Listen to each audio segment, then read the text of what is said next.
So ಈ pharmacy ಬಂದ್ಗೆ ಆಗ್ರಹಿಸಿ ಮೆಡಿಕಲ್ ಬಂದ್ಗೆ ಕರೆಯನ್ನ ಕೊಟ್ಟಿದ್ದಾರೆ. ಬೀದರ್ ಜಿಲ್ಲೆಯಲ್ಲಿ 1500 ಮೆಡಿಕಲ್ಗಳು ಸಂಪೂರ್ಣ ಕ್ಲೋಸ್ ಆಗಿದೆ.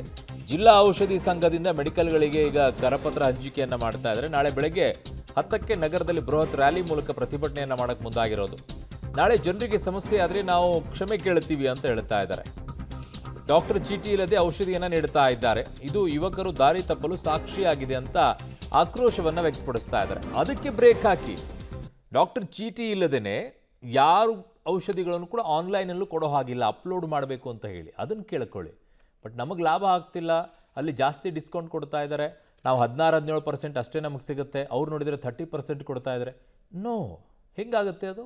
ಫಾರ್ಮಸಿ ಬಂದಿಗಾಗಿ ಈಗಾಗಲೇ ದೇಶಾದ್ಯಂತ ನಾಳೆ ಬಂದ್ಗೆ ಕರೆ ಕೊಟ್ಟಿದ್ದಾರೆ. ಅಂದರೆ ಮೆಡಿಕಲ್ ಎಲ್ಲ ಬಂದ್ ಇರ್ತದೆ. ಹೀಗಾಗಿ ಗಡಿ ಜಿಲ್ಲೆ ಬೀದರ್ನೂ ಕೂಡ ಈ ಬಂದ್ ಮಾಡಬೇಕು ಅನ್ನುವಂಥದ್ದು ಈಗಾಗಲೇ ಸಂಘದಿಂದ ತೀರ್ಮಾನ ಮಾಡಿ ಸಭೆಯನ್ನು ಕೂಡ ಇವತ್ತು ಮಾಡ್ತಾ ಇದ್ದಾರೆ. ಮೆಡಿಕಲ್ಗೆ ಹೋಗಿ ಕರಪತ್ರ ಕೂಡ ಹಂಚ್ತಾ ಇದ್ದಾರೆ. ಹೀಗಾಗಿ ಗಡಿ ಜಿಲ್ಲೆ ಬೀದರ್ನೂ ಕೂಡ ನಾಳೆ ಮೆಡಿಕಲ್ ಬಂದ್ ಆಗ್ತವೆ. ಹೀಗಾಗಿ ಜೊತೆಗೆ ನೋಡ್ಬೋದು ಈಗ ಅಲ್ಲಿ ಎಲ್ಲರೂ ಸಂಘದ ಜಿಲ್ಲಾ ಔಷಧಿ ಸಂಘದ ಸದಸ್ಯರು ಕೂಡ ಈಗಿದ್ದಾರೆ, ಪ್ರಮುಖರು, ಜಿಲ್ಲಾಧ್ಯಕ್ಷರು ಸೇರಿದಂತೆ ಎಲ್ಲರೂ ಪ್ರಮುಖರಿದ್ದಾರೆ. ಈಗಾಗಲೇ ಎಲ್ಲ ಮೆಡಿಕಲ್ಗೆ ಹೋಗಿ ಎಲ್ಲ ಕರಪತ್ರಗಳನ್ನ ಹಂಚಿದ್ದಾರೆ, ಎಲ್ಲ ಸ್ಟ್ರೈಕಲ್ಲಿ ಭಾಗಿಯಾಗಂತ. ಹಾಗಾಗಿ ಗಡಿ ಜಿಲ್ಲೆ ಬೀದರ್ಲ್ಲೂ ಕೂಡ ಬಹುತೇಕ 1500 ಮೆಡಿಕಲ್ಗಳು ಇರುವಂಥದ್ದು. ಅಂದರೆ ಮೆಡಿಕಲ್ ಎಲ್ಲವೂ ಬಂದ್ ಆಗ್ತದೆ ನಾಳೆ ಅಂತ. ಅಂದರೆ ತುರ್ತು ಎಮರ್ಜೆನ್ಸಿ ಇರ್ತದೆ ಅದು ಬಿಟ್ಟು ಬಹುತೇಕ ಎಲ್ಲವೂ ಬಂದ್ ಆಗ್ತದೆ ಅಂತ ಈಗಾಗಲೇ ಮಾಹಿತಿನ ಕೊಡ್ತಾರಂತ. ಜೊತೆಗೆ ಈಗಾಗಲೇ ಸಭೆಯನ್ನು ಕೂಡ ಮಾಡಿದ್ದಾರೆ. ಸಭೆ ಮಾಡಿ ನಾಳೆಗೆ ಇಲ್ಲಿಂದ ಅಂಬೇಡ್ಕರ್ ಸರ್ಕಲ್ವರೆಗೂ ಪ್ರತಿಭಟನೆ ಮಾಡಿ ಅಲ್ಲಿಂದ DC ಅವರಿಗೆ ಮೆಮೊರಂಡಮ್ ಕೊಡಬೇಕು ಅನ್ನುವಂಥದ್ದು ಈಗ ತೀರ್ಮಾನ ಮಾಡಿದೆ. ಅಂದರೆ ಪ್ರಮುಖವಾಗಿ ನಾಳೆ ಬಹುತೇಕ ಎಲ್ಲ ಮೆಡಿಕಲ್ಗಳು ಬಂದ್ ಇರ್ತವೆ, ಕ್ಲೋಸ್ ಇರ್ತವೆ. ಹೀಗಾಗಿ ಜನಸಾಮಾನ್ಯರು ಕೂಡ ಒಂದು ರೀತಿಯ ಸಮಸ್ಯೆ ಎದುರಾಗುವ ಸಾಧ್ಯತೆ ದಟ್ಟವಾಗಿದೆ. ಈಗ ನಮ್ಮ ಜೊತೆಗೆ ಜಿಲ್ಲಾ ಔಷಧಿ ಸಂಘದ ಜಿಲ್ಲಾಧ್ಯಕ್ಷ ಇದ್ದಾರೆ, ಸೇರಿದಂತೆ ಎಲ್ಲರೂ ಇದ್ದಾರೆ, ಅವ್ರನ್ನ ಮಾತಾಡ್ಸುವಂತ. ಸರ್, ಪ್ರಮುಖವಾಗಿ ನಾಳೆಗೆ ಈಗ ಬಂದ್ ಮಾಡ್ತಾ ಇದೆ, ದೇಶಾದ್ಯಂತ ಬಂದ್ ಆಗ್ತಾ ಇದೆ ಮೆಡಿಕಲ್ಗಳು. ಸೊ ಯಾವ ಕಾರಣಕ್ಕೆ ಬಂದ್ ಮಾಡ್ತಾ ಇದ್ರಿ, ಮತ್ತೆ ಸೊ ಯಾವ ರೀತಿ ಪ್ರತಿಭಟನೆ ಮಾಡ್ತೀರಿ ಇಲ್ಲಿ ಬೀದರ್ನಲ್ಲಿ? ನಾವು ಇಡೀ ದೇಶಾದ್ಯಂತ ಸುಮಾರು 12,40,000 ಮೆಡಿಕಲ್ ಶಾಪ್ಗಳು ನಾಳೆ ಭಾರತದಾದ್ಯಂತ ಬಂದ್ ಮಾಡಲಾಗಿದೆ. ನಮ್ಮ ರಾಜ್ಯದಲ್ಲಿ ಸುಮಾರು 27,000 ಮೆಡಿಕಲ್ ಶಾಪ್ಗಳು ಅವನು ಕೂಡ ಇಡೀ ರಾಜ್ಯ ಕರ್ನಾಟಕ ರಾಜ್ಯ ಬಂದಾಗಿದೆ. ಅದೇ ರೀತಿಯಾಗಿ ನಾವು ಬೀದರ್ ಜಿಲ್ಲೆಯು ನಮ್ಮ ಮೇಲಿನ KCD ಅಂದರೆ ಅವ್ರಿಗೆ ISCDಲಿಂದ KCDಲಿಂದ ನಮಗೆ ಏನಿದೆ ಟೋಟಲಿ ಬೀದರ್ ಜಿಲ್ಲೆಯಲ್ಲಿ ಸುಮಾರು 1500 ಮೆಡಿಕಲ್ ಇವೆ. ಮೆಡಿಕಲ್ ಶಾಪ್ ಆಗಲಿ, ಡಿಸ್ಟ್ರಿಬ್ಯೂಟರ್ಸ್ ಆಗಲಿ ನಾಳೆ ಫುಲ್ ಡೇ ಅಂದರೆ 24 hours ಮೆಡಿಕಲ್ ಶಾಪ್ ನಾಳೆ ಕ್ಲೋಸ್ ಇರುತ್ತವೆ. ಜನಸಾಮಾನ್ಯರಿಗೆ ತೊಂದರೆ ಆಗ್ಬೋದು, ಅದಕ್ಕೆ ನಾವೆಲ್ಲ ನಮ್ಮ ಅಸೋಸಿಯೇಷನ್ನಿಂದ ಅವ್ರಿಗೆ ಕ್ಷಮೆ ಕೇಳ್ತೀವಿ. ಯಾಕೆಂದರೆ ನಮ್ಮ ಒಂದು ಬಿಸ್ನೆಸ್ಸಿಗೆ ಇದೇನು ಈ ಫಾರ್ಮಸಿ ಆನ್ಲೈನ್ ಕೊಡ್ತಾ ಇದೆ. ಸುಮಾರು ಕುಟುಂಬಗಳು ಬೀದಿ ಬರ್ತವೆ. ನಮ್ಮದು ಇದು ಆನ್ಲೈನ್ ಬಿಸ್ನೆಸ್ಸಿಂದ ಬೀದಿ ಬರೋದಕ್ಕೋಸ್ಕರ ಅದೊಂದು ಸೆಕೆಂಡ್ ಇರಲಿ. ಮತ್ತು ಇನ್ನು ಸ್ಪೂರಿಯರ್ಸ್ ಅಂದರೆ ನಕಲಿ ಔಷಧಿಗಳು ಸಪ್ಲೈ ಆಗ್ತವೆ ಇಲ್ಲಿ ಆನ್ಲೈನಲ್ಲಿ. ಈಗ ಯಾವಾರ ಇವು H1 ಡ್ರಗ್ಸ್ ಆಗಲಿ, ನಶಾ ಮುಕ್ತ ಇವು ಡ್ರಗ್ಸ್ಗಳು ನಿದ್ದೆ ಡಾಕ್ಟರ್ ಬರೀತಾರೆ, ಅವು ಪ್ರಿಸ್ಕ್ರಿಪ್ಷನ್ ಇಲ್ಲದೇ ಆನ್ಲೈನಲ್ಲಿ ಬರ್ತವೆ. ಈ ಸಮಸ್ಯೆ ಆಗ್ತಾಯಿದೆ ನಮಗೆ. ಇಲ್ಲಿ ಡ್ರಗ್ ಕಂಟ್ರೋಲರ್ ಏನು ಮಾಡ್ತಾರೆ, ಇವು ಟ್ಯಾಬ್ಲೆಟ್ಸ್ ಕೊಡಬೇಡ್ರಿ ಅಂತೇಳಿ ನಮ್ಗೆ ಹೇಳ್ತಾರೆ. ಆನ್ಲೈನಲ್ಲಿ ಡೈರೆಕ್ಟ್ ಬರ್ತವೆ ಕಸ್ಟಮರ್ಸ್ಗಳಿಗೆ.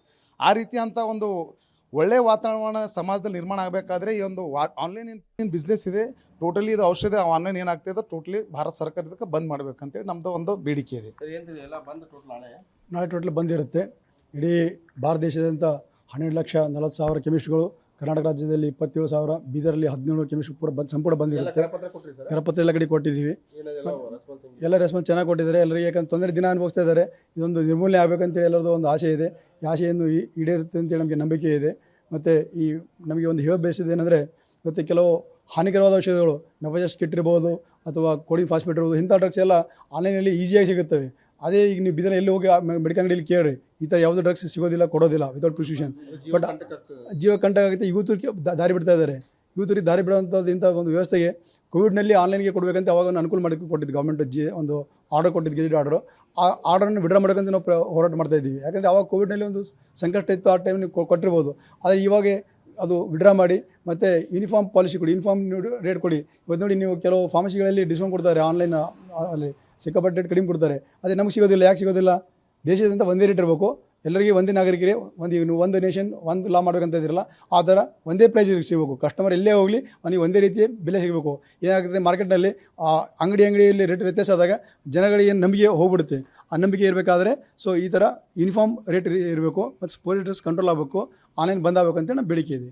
ಇದು ಪ್ರಮುಖವಾಗಿ ಗಡಿ ಜಿಲ್ಲೆ ಬೀದರ್ನ ಇನ್ನೊಂದು ಜಿಲ್ಲಾ ಔಷಧಿ ಸಂಘದ ಒಂದು ಪ್ರಮುಖ ಬೇಡಿಕೆ ಅಂತ ಅನ್ನೋದು. ಅದು ಅವರು ಈಗಾಗಲೇ ಎಲ್ಲ ಮೆಮೊರಂಡಮ್ ಕೊಟ್ಟು ಎಲ್ಲ ಬಂದ್ ಮಾಡೋಕ್ಕೆ ಏನಂದರೆ ನಾಳೆ ಬಹುತೇಕ 1500 ಏನೋ ಮೆಡಿಕಲ್ ಇದೆ ಬಹುತೇಕ ಬಂದ್ ಆಗುತ್ತೆ. ಆದರೆ ಅವರು ಕೂಡ ಜನರಿಗೆ ಏನು ಸಮಸ್ಯೆ ಆದರೂ ಕ್ಷಮೆ ಕೂಡ ಕೇಳ್ತಾ ಇದ್ದಾರೆ. ಅಂದರೆ ಪ್ರಮುಖ ಅವ್ರು ಹೇಳ್ತಿರುವಂಥದ್ದು ಆನ್ಲೈನ್ ಮೂಲಕ ಏನು ಬರ್ತಾ ಇದೆ ಅದು ನಶೆಯುಕ್ತ ಆಗ್ತಿದೆ, ಯುವಕರು ದಾರಿ ತಪ್ತಾ ಇದ್ದಾರೆ. ಹೀಗಾಗಿ ಅದನ್ನು ಬಂದ್ ಮಾಡಲೇಬೇಕು ಕೇಂದ್ರ ಸರ್ಕಾರ. ಅಂದರೆ ಆನ್ಲೈನು ಏನು ಫಾರ್ಮಸಿ ಮೆಡಿಸಿನ್ ಸಿಗ್ತದೆ ಅದು ಬಂದ್ ಮಾಡಲೇಬೇಕು. ಹೀಗಾಗಿ ನಾವು ನಾಳೆ ಎಲ್ಲವನ್ನೂ ಮೆಡಿಕಲ್ಗಳನ್ನ ಬಂದ್ ಮಾಡೇ ಮಾಡ್ತೀವಿ ಅಂತ ಹೇಳ್ತಿರುವಂಥದ್ದು. ಕ್ಯಾಮರಾ ಸಾಚಿವ್ ಜೊತೆ ಮಲ್ಲಿಕಾರ್ಜುನ್ ಕುಪ್ಪಿಗುಡ್ಡ, ಪಬ್ಲಿಕ್ ಟಿವಿ, ಬೀದರ್.